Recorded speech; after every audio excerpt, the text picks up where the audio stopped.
কোনো নোটিশ ছাড়াই বন্ধ হয়ে গেল বেলুর মঠ ফেরি পরিষেবা। বোনাসের দাবিতে বন্ধ হয়ে গেল পরিষেবা। ভোগান্তিতে নিত্যযাত্রীরা। কোনো পরিষেবা কোনো নোটিশ ছাড়াই বন্ধ হয়ে গেল বেলুর মঠ ফেরি পরিষেবা।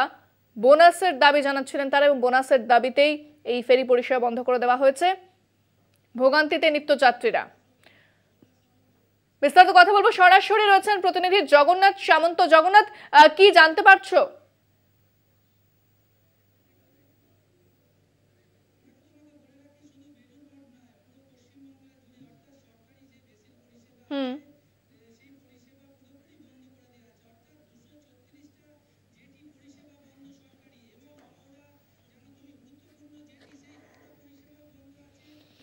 বেলুর মঠের গুরুত্ব এই কারণেই, বেলুর মঠের দুর্গা পুজোয় হাজার হাজার দর্শনার্থী আসে এবং বাইরে থেকেও দর্শনার্থী আসছে, কিন্তু তারা বেশ কিছু দাবি দাবা। অল্প বোনাস পেয়েছে, তারা যে মূল্যের বোনাস পাওয়ার কথা সেই বোনাস পায়নি এবং সমস্ত যারা অস্থায়ী কর্মচারীরা আছে তাদের বেতন বৃদ্ধি হচ্ছে না, পাশাপাশি তাদের স্থায়ীকরণ, সেই কারণ নিয়েই তারা একবারে অনির্দিষ্টকালের জন্য রেল পরিষেবা বন্ধ করে দিয়েছে। প্রায় 650 কর্মী রয়েছে, জলসাথী কর্মী রয়েছে, ভেসেল যারা চালায় তারা ভেসেল কর্মী। আমি বেশ কিছু এখানে মহিলা কর্মীরা আছে, জেনে নেব আপনারা কেন এই পরিষেবা বন্ধ করলেন, কি দাবি দেওয়া আপনাদের? আমাদের দাবি হচ্ছে, আমরা দীর্ঘ 7 বছর ধরে চাকরি করছি, সেখানে আমাদের কোনো রকম বেতন বৃদ্ধির যে কথা 3% বেতন বৃদ্ধির কথা যে বলা হয়েছে, সেই বেতন বৃদ্ধি আমাদের ওই একবারই হয়েছে, তারপর থেকে আর কোনো বেতন বৃদ্ধি হচ্ছে না। এবং আমরা চাইছি সেই বেতনটা বৃদ্ধি হোক, কারণ যে বেতন আমরা পাচ্ছি সেই বেতনে আমাদের সংসার চলে না। সেই জন্যই আমরা এখানে ভেসেল কর্মীদের সাথে তাদেরও দাবি একই, সেই কারণেই আমরা এখানে একসাথে। আপনারা কি জলসাথী কর্মী? আমি জলসাথী কর্মী। আমি আরেকজন জলসাথী কর্মীর থেকে জেনে নেব যে দাবি দাবা, অর্থাৎ কি দাবি আছে, কেন অনির্দিষ্টকালের জন্য বন্ধ করলে? কেননা পুজোর সময় হাজার হাজার পুরো কোথায় কোথায় বন্ধ হচ্ছে পশ্চিমবাংলা জুড়ে কিনা, সে বিষয়টা। আমাদের ফারাক্কা থেকে সাগর অবধি ঘাট রয়েছে, আমাদের ভূতল পরিবহন রয়েছেন। হ্যাঁ দাঁড়াও বলতে দাও। অল ওয়েস্ট বেঙ্গলে আমাদের এই ঘাট রয়েছে। আমাদের দাবি হচ্ছে যে আমরা যে অস্থায়ী কর্মী, আমাদের কোনো স্থায়ী নেই, এটা আমরা স্থায়ীকরণ করতে চাই।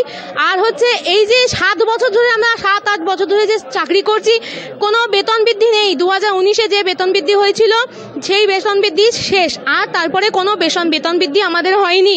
দাবি দাবা পূরণ না হলে কি এটা কি লাগাতার চলবে? হ্যাঁ, এটা চলবে এখন অনির্দিষ্টকালের জন্য।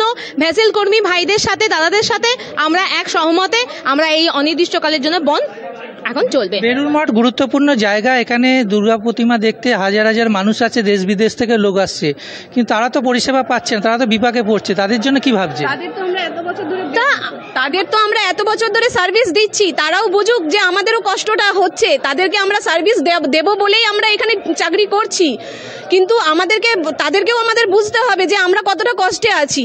আমরা ইচ্ছে করে এখানে এরকমভাবে বন্ধ করে রাখতে চাইছি না। আমাদের সরকার যদি আমাদের দাবিগুলো তাড়াতাড়ি মেনে নেন, আমরা তাড়াতাড়ি তুলে নেব এবং পুজো সবাই ভালোভাবে আমরা আনন্দ করব। শুধু কিছু উঁচু জাতের মানুষ বা কিছু উপরি মানুষরা তারাই উপভোগ করবে, আমরা এই কর্মীরা আমরা উপভোগ করব না। আমরাও তো মানুষ, সব মানুষ, আমরা সবাই মিলে দুর্গাপুজো উপভোগ করতে চাই।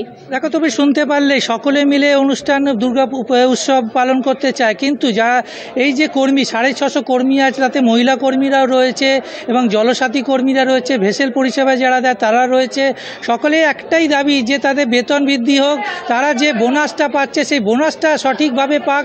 যে মূল্যায়নে বোনাস দেওয়া হয়েছে সেটা অনেকটাই কম, 3600 টাকা বোনাস দেওয়া হয়েছে। এবং বন্ধ করে দিয়েছেন পরিষেবা এবং তাদের এই দাবি দেওয়া পূরণ না হলে তারা পরিষেবা বন্ধ রাখবেন বলেই জানাচ্ছেন। তবে তাদের এই ফেরি পরিষেবা বন্ধ হওয়াতে ভোগান্তিতে নিত্যযাত্রীরা। ধন্যবাদ। আমাদের সঙ্গে সরাসরি ছিলেন প্রতিনিধি জগন্নাথ সামন্ত।